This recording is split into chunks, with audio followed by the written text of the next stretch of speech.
Wow. Steph Curry's the man, isn't he? Holy shit. It's probably my language.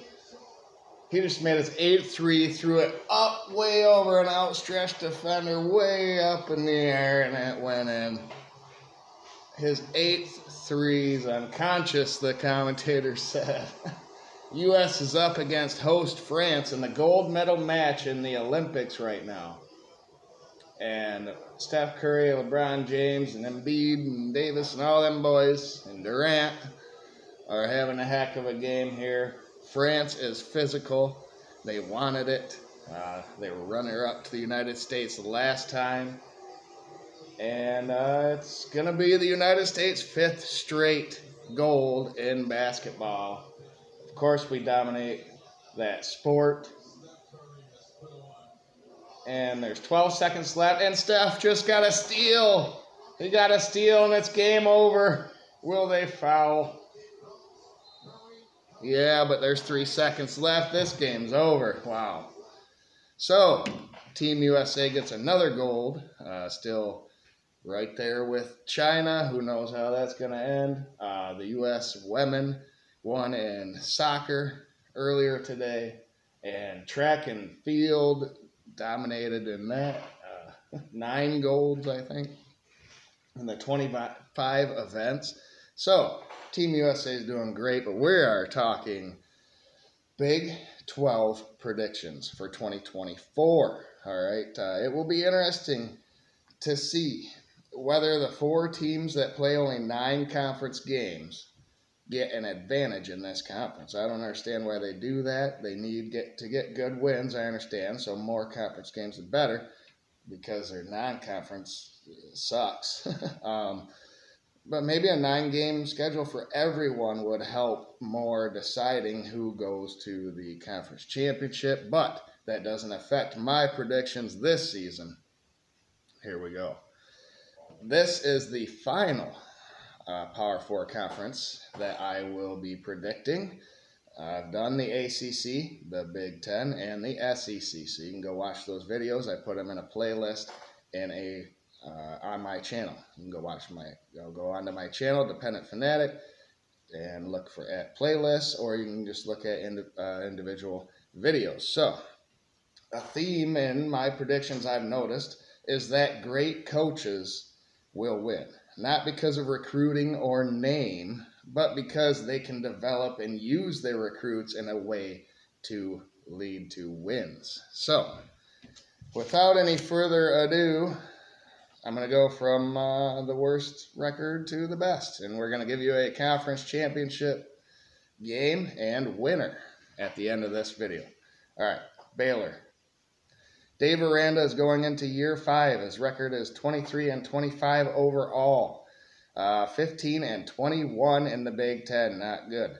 Another 2021 oddity where they went 12-2 and won the Sugar Bowl, but then went 6-7 in 2022 and 3-9 in 2023. He's going the wrong way. All right. I think they go 2-10 is my prediction. 0-10 in conference. They'll get them wins versus Tarleton and Air Force, but really Air Force could be a loss for them too. I had that as a loss, but I changed it. I felt bad for them. So, all right. Arizona State is next. Kenny Dillingham was 3-9 in his first year, and I have him getting a big win versus an SEC team early, but it will be the highlight of the season. He needs time and money to produce some depth and to compete even in this Big 12 that's wide open. Still needs time this season. I think they go 3-9, 0-9 in conference. Wins versus Wyoming. Mississippi State was the SEC team at home, and then at Texas Tech. All right, next up is Houston. Willie Fritz was 97-47 at Central Missouri. He was 40-15 at Sam Houston State. He was 17-7 at Georgia Southern. Then at Tulane, he was 54-47, but 23-4 in the last 2 years and a Cotton Bowl win at Tulane. Now he's at Houston. The thing is, he is big boy football. Maybe And Holgorsen didn't leave a lot in terms of depth for this team. I think they go 3-9 as well. 2-8 in conference, though. Wins versus Rice, Iowa State might be an upset, and then Baylor at home. All right, I know Iowa State's a stretch, but I'm going with it. And Cincinnati is next. The last non-bowl team of the conference, Scott Satterfield, was 51-24 at Appalachian State. He was 25-24 at Louisville. Maybe he could have won there eventually, but now he's starting over at Cincinnati.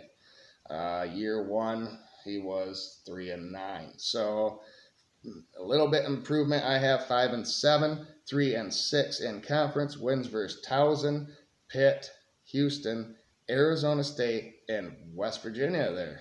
All get at home. They could lose to Pitt and West Virginia. I understand. All right. Like I said, the rest of the Big 12 teams will go to a bowl, 12 of 16 teams. But the next 4 teams are a jumble of 6-6 teams that could miss out. And that starts with UCF. UCF is Gus Malzahn's team now. He was 68-35 and 38-27 in the SEC at Auburn, and it wasn't good enough for them. Gus is 24-16 at Florida, at Central Florida, but 6-7 when in the Big 12 instead of the American Conference. So it's got tougher for him. Let's see. I think he goes 6-6, 4-5 in conference. They'll beat New Hampshire, Sam Houston, Colorado at home, Cincinnati at home, BYU at home, and at Arizona State. Could they beat Arizona and at West Virginia was a question of mine for UCF. All right, Arizona is next.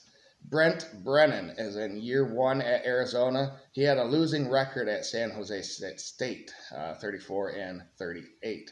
I think there's enough in the cupboard. Is enough in the cupboard that Jedd Fisch, left behind to go bowling in year one for Brent Brennan at Arizona. 6-6, 4-6 in conference. New Mexico, Northern Alabama, UNA I have here. I don't remember who that is. Cupcake, they should win that game. Texas Tech at home, I think they'll beat them. At UCF, Houston at home, and Arizona, ASU at home. So them are going to be their wins. Now, next up is Iowa State as we move through these 6-6 teams. Colorado. Deion Sanders is about to leave Colorado as soon as his son does, in my opinion. He can acquire talent, but can he coach? We don't know. Travis Hunter helped him at Jacksonville State and Colorado, but they went 4-8 last year with all their prized possessions that they got in the Pac-12, which was pretty darn good last season, but still. I think they go 6-6. 4-6 in conference. North Dakota State is a win. At Colorado State is a win. All right. Baylor at home, at Arizona, Cincinnati, and Oklahoma State. I think they win all those games. Yes, Oklahoma State would be a nice upset for Prime. And the last 6-6 team. I must have missed somebody here. Okay. Iowa State. Matt Campbell is in year 9 at Iowa State. He is 53-48 overall and 38-34 in the Big 12. He had a chance to leave, but stayed, and has plenty from last year's team coming back. The problem is that last year's team went 7-6. So can they improve? I think they're going to be right where they were last year, 6-6, 4-6 in conference. They'll beat UND, Arkansas State, Baylor, Central Florida at home, Texas Tech, Cincinnati. All of them games are at home. I think they can win those. Can they win on the road? We'll see. Because on the road are some pretty tough opponents for them. All right. BYU. All right. The final 7 teams are 8-4 or better, but they're still BYU first. They have to play. Well, let me just do this. Hey, Notre Dame, BYU did it. So you can too. Join a conference. But why if you can just go 12-0? And that's what I have predicted for Notre Dame fans. So go over and watch the ACC video. It was in there. But Kalani Sitake is also entering year 9 like Matt Campbell. He is 61-41, but 2-7 in the Big 12 last season. So can he improve? I think he does. Like I said, 7-5, 5-5 in conference. They'll beat Southern Illinois. They win at Wyoming. I have them doing that. At Baylor, Arizona at home, Kansas at home, at Arizona State, and Houston will all be wins for BYU. All right, now we're going to start talking about teams' losses, who they've lost to because they're that good of a team here in this conference. We're into the top 7. Texas Tech. Joey McGuire is 15-11 in 2 years and 10-8 in the Big 12. I believe they have more talent and depth than the first 9 teams, and the schedule will speak for itself. All of their losses are against better teams on the road. So they're going to go 8-4, 6-4 in conference, but their losses are at Arizona, at TCU, at Iowa State, at Oklahoma State. I do think they beat West Virginia, though, at home. All right, next, TCU. Sonny Dykes in year 1 went to the playoff and beat my Michigan Wolverines. A 13-2 season. He backed it up last year with a 5-7 season and missing a bowl.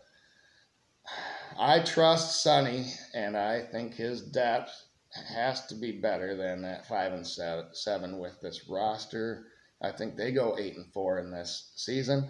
7-2 in conference. Losses at Stanford, at SMU, at Kansas, and at Utah. I think they do get the wins versus Texas Tech and Oklahoma State at home. And then another 8-4 team, Kansas. Lance Leopold won a bunch of Division III championships at Wisconsin Whitewater. He went 109-6 there. Then he was 37-33 at Buffalo. At Kansas, he is 17-21, but there has been improvement from year 1 to year 3. At Kansas, he went 2-10 in 2021, 6-7 in 22, 9-4 in 23. Can he improve? I think he'll be right there. Chance to tie his record from last season. 8-4, 7-3 in conference. Losses at Illinois, at West Virginia, at BYU, at Kansas State, but they beat TCU at home. All right, now let's see. Oklahoma State is next. Mike Gundy is entering year 20 at Oklahoma State as head coach. That's amazing. He is 166-79 overall and 102-63 in the Big 12, which included Texas and Oklahoma at the time. Impressive. Always third place was this guy. Last year was 10-4 season, and the players are back, but their 3 conference losses this season will have them outside looking in, even if they beat Utah in the conference championship. So we're down to 3 teams between these teams, and I think they're on the outside looking in. Losses at Kansas State, at TCU, at Colorado. Their 3 conference losses. Wins versus Utah and West Virginia and Texas Tech, though. So maybe a borderline 9-3 playoff team. If they can get one more win, then they're probably a playoff team. All right, West Virginia. Neil Brown is in year 6 at West Virginia, and last year was by far his best year. He had a 9-4 season, winning the Duke's Mayo Bowl. He's trending upward, and some talent and experience is back, and they have a capable quarterback there now. So their losses, they're going to be 9-3 as well, but 8-2. Will that be good enough to get West Virginia into the conference championship game? Stay tuned. Their losses will be to Penn State at home, and then at Oklahoma State and at Texas Tech. But wins at Pitt and versus Kansas at home are going to be good for them. All right. Now, Kansas State. If you've seen how I've done all my videos, I think these are the two teams that are going to be in the playoff, or in the Big 12 championship game, I mean. Kansas State. Chris Klieman won 4 championships at North Dakota State, and now he's entering year 6 at Kansas State. He's 39-24 there and 26-19 in the Big 12. Chris needs to build on the physicality and experience coming back after a 10-win season and a 9-win season. So he's done better, but he needs to start building that depth. Has he this season? I think so. Best that they've had. I think they go 10-2 this season, 9-1 in conference. Their losses are out of conference early at Tulane. I know Tulane lost their coach and their quarterback. Some of them players are still there, and it's early, and it's on the road. I don't know. I just think that'll be one of the week 1 major upsets, or week 2. I can't even remember week 0. I think they lose to Tulane, and then only 1 game after that, and that's in conference at West Virginia, which gives them that huge win. I think they beat Oklahoma State, though, and at West Virginia and Kansas. So good wins there, good enough to get into a playoff. If they lose this conference championship game coming up, I don't know. And then Utah, top of the class in the Pac-12, and they're going to be top of the class in the Big 12 going forward. I believe Kyle Whittingham is the best. I love that guy. Had a whole video on them. And they have a physical nature about them, which enables their top-notch quarterback to shine. Every quarterback needs a team, and Utah has both. Whittingham is 160 at Utah. That includes the Mountain West, Pac-12, and now he is in the Big 12, moving that program to ever new heights all the time. I think they go 11-1. I think they go 9-1 in conference. Their losses at Oklahoma State to Mike Gundy. Their only really good win is TCU at home, according to all the other teams' predictions. Anyone that's 8-4 or better, TCU's the only one. So to answer the earlier question of if teams with 9 conference games instead of 10 will have any advantage, doesn't apply. And then conference championship game. Here we go. Utah, 11-1, will be playing Kansas State, 10-2. Utah and Cam Rising will win a championship, and it's the Big 12, not the Pac-12.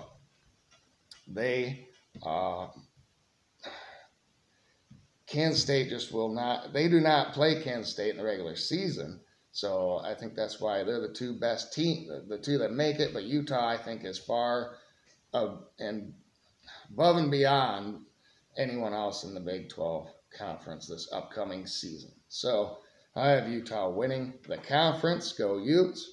How many teams will get into the college football playoff from this conference?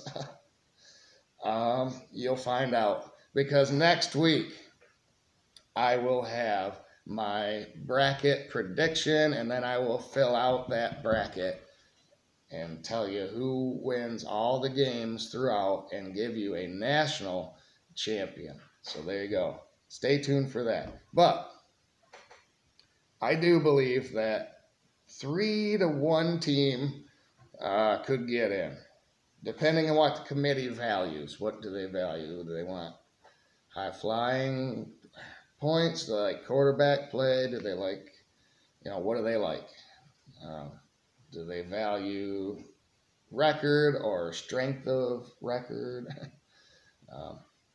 It's going to be up to them to decide. But I said in previous videos, I think the Big Ten can get 3 to 5 teams in I think the SEC could get 3 to 5 teams in, and then they're both not going to get 5 teams in because that wouldn't leave enough for everybody else, but they could. I think I said the ACC is a 1-bid league, and 1 to 3 for the Big 12. So there you go. Thank you, everybody. Go USA. Put a like down in there and comment below if you think I'm nuts, if I have something wrong. If you're a fan of the team and you can prove to me why they're going to beat somebody I have them losing to or something. Could be anything. Could just be a nice video. Love you. Thank you.